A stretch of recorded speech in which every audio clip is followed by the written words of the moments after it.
ಅಡಿಕೆಯನ್ನು ನಿಜಕ್ಕೂ ಕೂಡ ಸೆಂಟ್ರಲ್ ಗೌರ್ಮೆಂಟ್ ಅವರು ಬ್ಯಾನ್ ಮಾಡೋದಕ್ಕೆ ಹೋಗ್ತಿದ್ದಾರೆ. WHO ಹೇಳಿರೋದೇನು, ಇವಾಗ ಸೆಂಟ್ರಲ್ ಗೌರ್ಮೆಂಟು ಈ ಅಡಿಕೆ ಮೇಲೆ ಒಂದು ಸಂಶೋಧನೆಯನ್ನು ಮಾಡ್ತಿದ್ದಾರೆ. ಈ ಅಡಿಕೆಯಲ್ಲಿ ಏನಾದರೂ ಕ್ಯಾನ್ಸರ್ ಬರುತ್ತೆ ಅಂತ ಕಾರಕ ಆದರೆ ನಿಜಕ್ಕೂ ಕೂಡ ಮುಂದಿನ ದಿನಗಳಲ್ಲಿ ಅಡಿಕೆ ಬೆಳೆಗಾರರಿಗೆ ಕಷ್ಟ ಆಗುತ್ತಾ? ಕಂಪ್ಲೀಟ್ ಸುದ್ದಿಯನ್ನು ಹೇಳ್ತೀನಿ, ಬಟ್ ಈ ವಿಡಿಯೋನ ಪೂರ್ತಿಯಾಗಿ ನೋಡಿ. ಸೊ ಫಸ್ಟ್ ಈ ವಿಷಯ ಎಲ್ಲಿಂದ ಬಂತು ಅಂತ ತಿಳ್ಕೊಳ್ಳೋಣ. WHO ಅವರು ಶ್ರೀಲಂಕಾದಲ್ಲಿ ಇದೇ ತಿಂಗಳ 16ನೇ ತಾರೀಕು ಒಂದು ಮೀಟಿಂಗನ್ನು ಮಾಡ್ತಾರೆ. ಮೀಟಿಂಗನ್ನು ಮಾಡಿದ ನಂತರ ಒಂದು ಅಡ್ವೈಸರಿಯನ್ನು ಬಿಡ್ತಾರೆ. ಅಡ್ವೈಸರಿ ಅಂದರೆ ಏನಂದರೆ ಒಂದು ಸಜೆಷನ್. ಸೊ ಅದನ್ನು ತಗೊಳ್ಳೋದು ಬಿಡೋದು ಅವರವರ ದೇಶಕ್ಕೆ ಬಿಟ್ಟಂಥದ್ದು. ಇವಾಗ ಅಮೆರಿಕದಲ್ಲಿ ಅವರ ಅಟ್ಮಾಸ್ಫಿಯರ್, ಅವರ ವಾತಾವರಣ ಬೇರೆ ಥರ ಇರುತ್ತೆ, ಅವರ ರೋಗ ನಿರೋಧಕ ಶಕ್ತಿ ಬೇರೆ ಥರ ಇರುತ್ತೆ, ಚೀನಾದಲ್ಲಿ ಬೇರೆ ಥರ ಇರುತ್ತೆ, ನಮ್ಮ ಭಾರತದಲ್ಲಿ ಬೇರೆ ಥರ ಇರುತ್ತೆ. ಸೊ ಅಡ್ವೈಸರಿಯನ್ನು ಒಂದು ಭಾರತ ಸರ್ಕಾರ ಕೂಡ ಅದ್ರ ಮೇಲೆ ಒಂದು ಸಂಶೋಧನೆಯನ್ನು ಮಾಡಬೇಕು ಅಂತ ಚಿಂತನೆ ಮಾಡ್ತಿದೆ.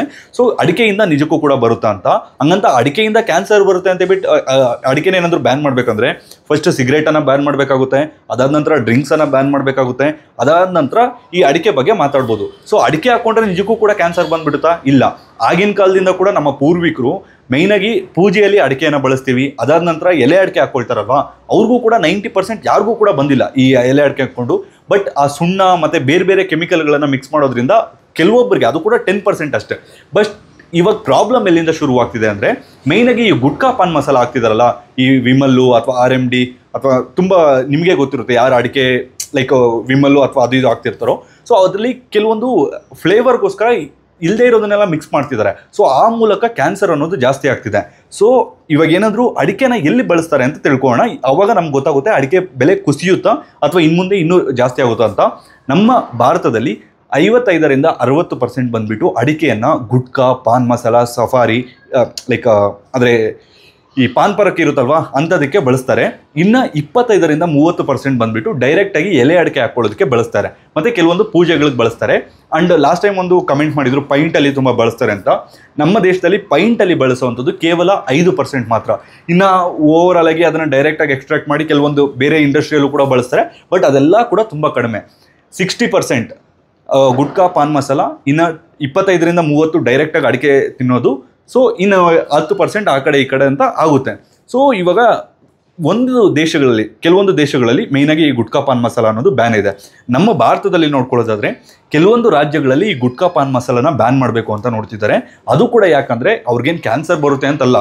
ಹಂಗೆ ಕ್ಯಾನ್ಸರ್ ಬರುತ್ತೆ ಅಂತ ನೋಡಿದ್ರೆ ಸರ್ಕಾರ ಫಸ್ಟು ಸಿಗರೇಟನ್ನು, ಅದಾದ ನಂತರ ಡ್ರಿಂಕ್ಸನ್ನು, ಅದಾದ ನಂತರ ಗುಟ್ಕಾ ಪಾನ್ ಮಸಾಲ, ರೋಡ್ಗಳನ್ನು ಸರಿ ಮಾಡಬೇಕು. ಜನಗಳ ಹೆಲ್ತ್ ಬಗ್ಗೆ ಏನಾದರೂ ನೋಡ್ಕೊಳ್ಳೋದಾದ್ರೆ ತುಂಬ ಇದೆ. ಗೌರ್ಮೆಂಟ್ ಹಾಸ್ಪಿಟಲ್ಗಳನ್ನು ಸರಿ ಮಾಡಬೇಕು, ಸರ್ಕಾರಿ ಎಜುಕೇಷನ್ ಸಿಸ್ಟಮನ್ನು. ಸೊ ಅದ್ರ ಬಗ್ಗೆ ಎಲ್ಲ ಸರ್ಕಾರ ತಲೆ ಕೆಡಿಸ್ಕೊಳ್ಳಲ್ಲ.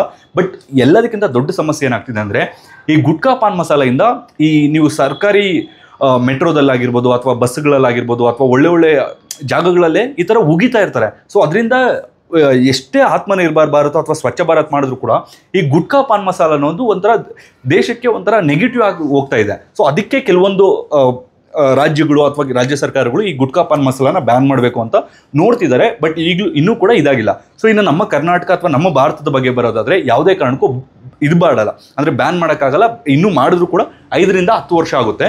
ಸೊ ಇವಾಗ ಇದನ್ನು ನೋಡೋಣ. ನಮ್ಮ ಕರ್ನಾಟಕದಲ್ಲಿ ಫಸ್ಟ್ ಎಷ್ಟು ಬೆಳೀತಿದ್ರು, ಈಗ ಎಷ್ಟು ಬೆಳೀತಿದ್ರು ಅಂತ ಇದರಲ್ಲಿ ಗೊತ್ತಾಗ್ಬಿಡುತ್ತೆ ಅಡಿಕೆ ಬೆಲೆ ಕುಸಿಯುತ್ತೆ ಅಂತ. ಸೊ ಫಸ್ಟ್ ಇವಾಗಂತೂ ಅಡಿಕೆ ಬೆಲೆ ಯಾವುದೇ ಕಾರಣಕ್ಕೂ ಕುಸಿಯಲ್ಲ. WHO ಅವರು ಅಡ್ವೈಸರಿಯನ್ನು ಕೊಟ್ಟಿರೋದು. ಸೊ ಅದನ್ನು ತಗೊಳ್ಳೋದು ಬಿಡೋದು ಆ ದೇಶದ ಸರ್ಕಾರಗಳಿಗೆ ಬಿಟ್ಟಂಥದ್ದು. ನಮ್ಮ ಭಾರತ ಸರ್ಕಾರ ಕೂಡ ಅದ್ರ ಮೇಲೆ ಒಂದು ಇದನ್ನು ನಡೆಸ್ತಿದೆ, ಸಂಶೋಧನೆಯನ್ನು ನಡೆಸ್ತಿದೆ. ಸೊ ಅದು ಏನು ಸಂಶೋಧನೆ ರಿಸಲ್ಟ್ ಬರುತ್ತೋ ಅದ್ರ ಮೇಲೆ ತೀರ್ಮಾನವನ್ನು ತಗೊಳ್ತಾರೆ. ರಿಸಲ್ಟ್ ಬಂದರೂ ಕೂಡ 99% 99ರಷ್ಟು ಅಡಿಕೆಯನ್ನು ಬ್ಯಾನ್ ಮಾಡೋಕ್ಕೆ ಚಾನ್ಸೇ ಇಲ್ಲ. ಯಾಕಂದರೆ ಅಡಿಕೆನ ನಂಬ್ಕೊಂಡು ತುಂಬ ಕುಟುಂಬಗಳಿದೆ. ಸೊ ಅವೆಲ್ಲರಿಗೂ ಕೂಡ ಎಫೆಕ್ಟ್ ಆಗುತ್ತೆ. ಸೊ ಅದಕ್ಕೆ ಏಕಾಏಕಿ ಅಡಿಕೆಯನ್ನು ಬ್ಯಾನ್ ಮಾಡೋಕ್ಕಾಗಲ್ಲ. ಸೊ ಬೇರೆ ಬೇರೆ ಆಪ್ಷನ್ಸನ್ನು ತರ್ಬೋದು. ಇವಾಗ ಇನ್ನೊಂದು 2ರಿಂದ 5 ವರ್ಷ ಆದಮೇಲೆ ಅಡಿಕೆ ಬೆಲೆ ಏನಾಗ್ಬೋದು ಅಂತ ಒಂದು ಸಣ್ಣ ಉದಾಹರಣೆ ಕೊಡ್ತೀನಿ. ಅದು ನಿಮಗೆ ಬಿಟ್ಟಂಥದ್ದು, ಅದನ್ನು ಅಕ್ಸೆಪ್ಟ್ ಮಾಡೋದು ಬಿಡೋವಂಥದ್ದು. ನೋಡಿ, ಇತ್ತೀಚೆಗೆ ಫಸ್ಟು ಅಡಿಕೆ ಅನ್ನೋದು ಮಲೆನಾಡಲ್ಲಿ ಸಾಂಪ್ರದಾಯಿಕ ಬೆಳೆಯಾಗಿತ್ತು. ಸೊ ಅವಾಗೆಲ್ಲ ಕೂಡ ಅಡಿಕೆ ಸ್ವಲ್ಪ ರೇಟ್ ಅನ್ನೋದು ಫ್ಲಕ್ಚುಯೇಷನ್ ಆಗೇ ಹೇಗಾಗ್ತಿತ್ತು. ಬಟ್ ಯಾವಾಗ ಅಡಿಕೆಯಲ್ಲಿ ಒಳ್ಳೆ ಲಾಭ ಬರುತ್ತೋ, ಈ ಗುಟ್ಕಾ ಪಾನ್ ಮಸಾಲ ತಿನ್ನೋರು ಈ ಉತ್ತರ ಭಾರತದಲ್ಲಂತೂ ಜಾಸ್ತಿ ಇದ್ದಾರೆ. ಸೊ ಯಾವಾಗ ಜಾಸ್ತಿ ಆಯಿತೋ ಸ್ವಲ್ಪ ರೇಟ್ ಅನ್ನೋದು ಜಾಸ್ತಿ ಆಯಿತು ಅಡಿಕೆದು. ಮತ್ತು ಕೆಲವೊಂದು ಅಡಿಕೆಗಳಿಗೆ ರೋಗ ಬಂದು ತುಂಬ ನಾಶ ಆಗುವಂಥದ್ದು ಇವೆಲ್ಲ ಆಗ್ತಿತ್ತು. ಸೊ ಯಾವಾಗ ಅಡಿಕೆಯಲ್ಲಿ ಒಳ್ಳೆ ಲಾಭ ಇದೆ ಅಂತ ಗೊತ್ತಾಯಿತು, ಅವಾಗ ಎಲ್ಲರೂ ಕೂಡ ಬೆಳೆಯೋಕ್ಕೆ ಸ್ಟಾರ್ಟ್ ಮಾಡಿದ್ರು. ಈ ಕಡೆ ಚಿತ್ರದುರ್ಗ, ಈ ಕಡೆ ಚಿಕ್ಕಬಳ್ಳಾಪುರ, ಈ ಕಡೆ ತುಮಕೂರು, ಆ ಕಡೆ ಶಿವಮೊಗ್ಗ, ಈ ಎಲ್ಲ ಕಡೆ ಬೆಳೆಯೋದ್ರಿಂದ ಇವಾಗ ತುಂಬ ಜನ ಕೇಳ್ಬೋದು ಯಾಕೆ ಇವಾಗ ಬಿದ್ದಿಲ್ಲ ರೇಟು ಅಂತ. ನೋಡಿ, ಅವರೆಲ್ಲ ಪ್ಲಾಂಟೇಶನ್ ಮಾಡಿರೋದು 2ರಿಂದ 3 ವರ್ಷ ಆಗಿದೆ. ಸೊ ಅದನ್ನು ಮಾರ್ಕೆಟಿಗೆ ಬರೋದಕ್ಕೆ ಇನ್ನೊಂದು 2 ವರ್ಷ ಬೇಕಾಗ್ಬೋದು. ಸೊ 2 ವರ್ಷ ನೀವೇ ಜಸ್ಟ್ ಇಮ್ಯಾಜಿನ್ ಮಾಡ್ಕೊಳ್ಳಿ. ಅಡಿಕೆಗೆ ಮೇಯ್ನ್ ಆಗಿರುವಂಥದ್ದು ಗುಟ್ಕಾ ಪಾನ್ ಮಸಾಲ ಅಥವಾ ಡೈರೆಕ್ಟಾಗಿ ಕನ್ಸ್ಯೂಮ್. ಸೊ ಯಾವುದೇ ರೀತಿಯಾದ ಬೈ ಪ್ರಾಡಕ್ಟ್ಸ್ ಅನ್ನೋದಿಲ್ಲ. ಸೊ ನೀವೇ ಇಮ್ಯಾಜಿನ್ ಮಾಡ್ಕೊಳ್ಳಿ ಇನ್ನೇನಾಗ್ಬೋದು ರೇಟು ಅಂತ. ಯಾಕಂದರೆ ನೀವೇ ನಿಮ್ಮ ಸುತ್ತಮುತ್ತಲು ನೋಡಿ, ಎಲ್ಲೂ ನೋಡಿದ್ರು ಕೂಡ ಅಡಿಕೆ ಅಡಿಕೆ ಅಡಿಕೆ, ಈಸಿ ಮೇಂಟೆನೆನ್ಸ್ ಅಂತ ಹೇಳ್ಬಿಟ್ಟು ಎಲ್ಲ ಕಡೆ ಕೂಡ ಅಡಿಕೆ ಹಾಕ್ತಿದ್ದಾರೆ. ಸೊ ತುಂಬ ಜನ ಹೇಳೋದು ಅಡಿಕೆ ಹಾಕಿದ ತಕ್ಷಣ ಬಂದುಬಿಡಲ್ಲ, ತುಂಬ ಚಾಲೆಂಜಸ್ ಇರುತ್ತೆ ಅಂತ. ಬಟ್ ಚಾಲೆಂಜಸ್ ಇದ್ದರೂ ಕೂಡ ಒಂದೇ ಸಲ ಏಕಾಏಕಿ ಮಾರ್ಕೆಟ್ಗೆ ಅಷ್ಟೊಂದು ಅಡಿಕೆ ಬಂದರೆ ತೊಗೊಳ್ಳೋರು ಯಾರು ತೊಗೊಳ್ತಾರೆ, ಅಥವಾ ಯಾವ ಥರ ಇಂಡಸ್ಟ್ರಿಗಳವ್ರು ಬಳಸ್ತಾರೆ? ಸೊ ಅದು ನಿಮಗೆ ಬಿಟ್ಟಂಥದ್ದು. ನಾನು ಕಡಿಮೆ ಆಗುತ್ತೆ ಜಾಸ್ತಿ ಆಗುತ್ತೆ ಅಂತ ಹೇಳಲ್ಲ, ಬಟ್ ಈಗಂತೂ ಯಾವ ಅಡಿಕೆ ಬೆಳೆಗಾರರು ಕೂಡ ಆತಂಕಗೊಳಗಾಗುವಂಥ ಅವಶ್ಯಕತೆ ಇಲ್ಲ, ಎಲ್ಲರೂ ಕೂಡ ನೆಮ್ಮದಿಯಾಗಿರ್ಬೋದು. ಆದರೆ ಇನ್ನು ಮುಂದೆ ಯಾರಾದರೂ ಅಡಿಕೆ ಹಾಕಬೇಕು ಅಂತ ಪ್ಲ್ಯಾನ್ ಮಾಡ್ತಿದ್ರೆ ದಯವಿಟ್ಟು ಸ್ವಲ್ಪ ನೋಡ್ಕೊಳ್ಳಿ. ಮತ್ತು ಇನ್ನೊಂದು ಆಪ್ಷನ್ ಏನೇನೆಂದರೆ, ಅಡಿಕೆ ಬೆಳೆಗಾರರು ಇವಾಗ ಸೇಫ್ ಆಗೋದಕ್ಕೆ ಇವಾಗ ಆಲ್ರೆಡಿ ಹಾಕ್ಬಿಟ್ಟಿರ್ತಾರಲ್ವ, ಕೆಲವೊಂದನ್ನು ಹೇಳ್ತೀನಿ. ಸೊ ನೀವು ಯಾವುದನ್ನು ಚೂಸ್ ಮಾಡೋಕ್ಕಾಗುತ್ತೋ ನೋಡಿ. ಜಾಯಿಕಾಯಿ ಅಂತ ಬರುತ್ತೆ. ಸೊ ನಿಮ್ದೇನಾದರೂ ಜಾಯಿಕಾಯಿ ಹಾಕೋಕ್ಕಾದ್ರೆ ಜಾಯಿಕಾಯಿಯನ್ನು ಹಾಕ್ಕೊಳ್ಳಿ. ಅದಕ್ಕಿಂತ ಬೆಸ್ಟ್ ಅಂದರೆ ಮೆಣಸನ್ನು ಹಾಕ್ಕೊಳ್ಳಿ, ಕಾಳುಮೆಣಸು ಇವಾಗ ಕರ್ನಾಟಕದ ಎಲ್ಲ ಡಿಸ್ಟಿಕಲ್ಲೂ ಕೂಡ ಬರುತ್ತೆ. ಸೊ ರಿಸರ್ಚನ್ನು ಮಾಡಬೇಕು ಯಾವ ತಳಿ ಸೂಕ್ತ ನಿಮ್ಮ ಜಿಲ್ಲೆಗೆ ಅಂತೇಳ್ಬಿಟ್ಟು. ಕಾಳುಮೆಣಸು ಬೆಸ್ಟ್, ಬಟ್ ಸ್ವಲ್ಪ ಮೇಂಟೆನೆನ್ಸ್ ಇರುತ್ತೆ. ಅದು ಬಿಟ್ಟು ನೀವು ಕೋಕೋವನ್ನು ಹಾಕ್ಬೋದು, ಮಲೆನಾಡು ಕಡೆ ಆದರೆ ಕೋಕೋ ಹಾಕ್ಬೋದು. ಇನ್ನೂ ಹಲವಾರು ಅಂತರ ಬೆಳೆಗಳನ್ನು ಹಾಕ್ಕೋಬೋದು. ಸೊ ನೀವು ಹತ್ರದಲ್ಲಿರುವಂಥ ಕೃಷಿ ಇಲಾಖೆಗೆ ಹೋದರೆ ಅವರು ಯಾವ ಬೆಳೆ ಸೂಕ್ತ ಮತ್ತು ಎಲ್ಲಿ ಏನೇನು ಅಂತೇಳ್ಬಿಟ್ಟು ಹೇಳ್ತಾರೆ, ಅಡಿಕೆಯಲ್ಲಿ ಯಾವ ಥರ ಬೆಳಿಬೋದು ಅಂತ. ನೀವೇನಾದರೂ ಮಲೆನಾಡಲ್ಲಾದರೆ ನೀವೇನಾದರೂ ಸ್ವಲ್ಪ ರಿಸ್ಕ್ ತೊಗೊಂಡು ಮೈಂಟೈನ್ ಮಾಡ್ತೀವಿ ಅಂದರೆ ಕೆಲವೊಬ್ಬರು ಇದನ್ನು ಕೂಡ ಹಾಕಿದ್ದಾರೆ, ಯಾಲಕ್ಕಿಯನ್ನು ಕೂಡ.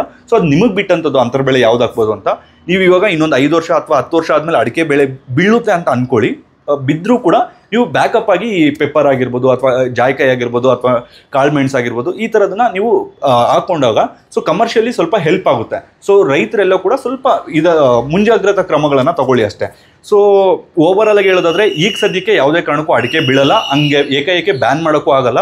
ಆದರೆ ಮುಂದಿನ ವರ್ಷ ಅಥವಾ ಅದಕ್ಕೆ ಮುಂದಿನ ವರ್ಷ ಅಡಿಕೆ ಜಾಸ್ತಿ ಪ್ರೊಡ್ಯೂಸ್ ಆಗೋದ್ರಿಂದ ಬೆಲೆ ಅನ್ನೋದು ಕುಸಿಯುವಂಥ ಸಾಧ್ಯತೆ ಇರುತ್ತೆ. ಸೊ ನಾನು ಕುಸಿಯುತ್ತೆ ಅಂತ ಹೇಳ್ತಿಲ್ಲ, ಅದು ನಿಮಗೆ ಬಿಟ್ಟಂಥದ್ದು. ನೀವೇ ಸುತ್ತಮುತ್ತಲು ನೋಡಿ. ಫಸ್ಟು ಕೇವಲ ಮಲೆನಾಡಲ್ಲಿದ್ದಂಥ ಅಡಿಕೆ ಇವಾಗ ರಾಜ್ಯದ ಎಲ್ಲ ಕಡೆ, ಅದರಲ್ಲೂ ಕೂಡ ಈ ಸೌತ್ ಕರ್ನಾಟಕದಲ್ಲಿ ತುಂಬ ಕಡೆ ಅಡಿಕೆಯನ್ನು ಬೆಳೀತಿದ್ದಾರೆ. ಸೊ ಬೆಲೆ ಏನಾಗ್ಬೋದು ಅಂತ ನೀವೇ ಪ್ರಿಡಿಕ್ಟ್ ಮಾಡಿ. ಮತ್ತು ತುಂಬ ಜನ ಲೈಕ್ ಡ್ರ್ಯಾಗನ್ ಫ್ರೂಟ್ನ ತುಂಬ ಜನ ಕಂಪೇರ್ ಮಾಡ್ತಿದ್ದಾರೆ. ಡ್ರ್ಯಾಗನ್ ಬಟ್ ಯಾವುದೇ ಒಂದು ಬೆಳೆ ಆದರೂ ಕೂಡ ನಿಮಗೆ ಸ್ಟಾರ್ಟಿಂಗ್ ಒಂದು 5 ವರ್ಷ ಚೆನ್ನಾಗಿ ಮಾರ್ಕೆಟ್ ಇರುತ್ತೆ. ಇವಾಗ ಬಟರ್ ಫ್ರೂಟ್ ಅವಾಗ್ಲಿಂದ ಯಾರು ಬೆಳೆದ್ರು ಅವ್ರು ಒಳ್ಳೆ ಮಾರ್ಕೆಟ್ ಸಿಕ್ತು. ಅದಾದ ನಂತರ ಬಟರ್ ಫ್ರೂಟಲ್ಲಿ ಒಳ್ಳೆ ಲಾಭ ಇದೆ ಅಂತ ಎಲ್ಲ ರೈತರು ಹಾಕಿದ್ರು. ಸೊ ಇವಾಗ ಬಟರ್ ಫ್ರೂಟ್ ಕೆಜಿಗೆ 50 ರಿಂದ 100 ರೂಪಾಯಿವರೆಗೂ ಕೂಡ ಇದೆ, ನಾರ್ಮಲ್ ಬಟರ್ ಫ್ರೂಟ್. ನನ್ನ ವಿಡಿಯೋಗಳಲ್ಲೇ ಹಲವಾರು ವಿಡಿಯೋಗಳಲ್ಲಿ ಹೇಳಿದ್ದೀನಿ ಬಟರ್ ಫ್ರೂಟನ್ನು ಬೆಳೀರಿ ಅಂತ. ಯಾವ ಬಟರ್ ಫ್ರೂಟ್? ಆ್ಯಶ್. ಸೊ ಆ್ಯಶನ್ನು ಮಾತ್ರ ಬೇರೆ ದೇಶಕ್ಕೆ ಎಕ್ಸ್ಪೋರ್ಟ್ ಮಾಡೋಕ್ಕಾಗೋದು. ಆ್ಯಶ್ನ ಕೀಪಿಂಗ್ ಕ್ವಾಲಿಟಿ ಅನ್ನೋದು 22 ದಿನ ಇರುತ್ತೆ. ಮತ್ತು ಆ್ಯಶ್ನ ಬೀಜನ ಆಯಿಲ್ ತೆಗೆದು ಬಳಸ್ತಾರೆ. ಮತ್ತು ಆ್ಯಶ್ನ ಪಲ್ಪ್ ಇರುತ್ತಲ್ವ, ಅದು ನ್ಯೂಟ್ರಿಷನ್ ಫ್ಯಾಕ್ಟ್ ಜಾಸ್ತಿ ಇರುತ್ತೆ. ಸೊ ಕ್ರೀಮ್, ಕಾಸ್ಮೆಟಿಕ್ ಇಂಡಸ್ಟ್ರಿಗಳಲ್ಲೆಲ್ಲ ಕೂಡ ಬಳಸ್ತಾರೆ. ಸೊ ಅದೇ ರೀತಿ ಹಾಗಿದ್ರೆ ಯಾಕೆ ಡ್ರ್ಯಾಗನ್ ಫ್ರೂಟ್ ಏಕಾಏಕಿ ಬಿದ್ದೋಯ್ತು ಅಂದರೆ, ಡ್ರ್ಯಾಗನ್ ಫ್ರೂಟನ್ನು ನಮ್ಮ ದೇಶದಲ್ಲೇ ಕನ್ಸ್ಯೂಮ್ ಮಾಡಲ್ಲ. ಅದು ಒಂದು ಕಾಲದಲ್ಲಿ ಸ್ಟಾರ್ಟಿಂಗ್ ಬಂದವಾಗ ತುಂಬ ಜನ ಏನೋ ಒಂದು ಟ್ರೈ ಮಾಡೋಣ ಅಂತ ಬಿಟ್ಟು ತೊಗೊಂಡ್ರು. ಬಟ್ ಯಾವಾಗ ಜಾಸ್ತಿ ಬೆಳೆಗಾಯ್ತೋ ಅವಾಗ ಏಕಾಏಕಿ ಡ್ರ್ಯಾಗನ್ ಫ್ರೂಟ್ನ ಬೆಲೆ ಅನ್ನೋದು ಕುಸಿತು.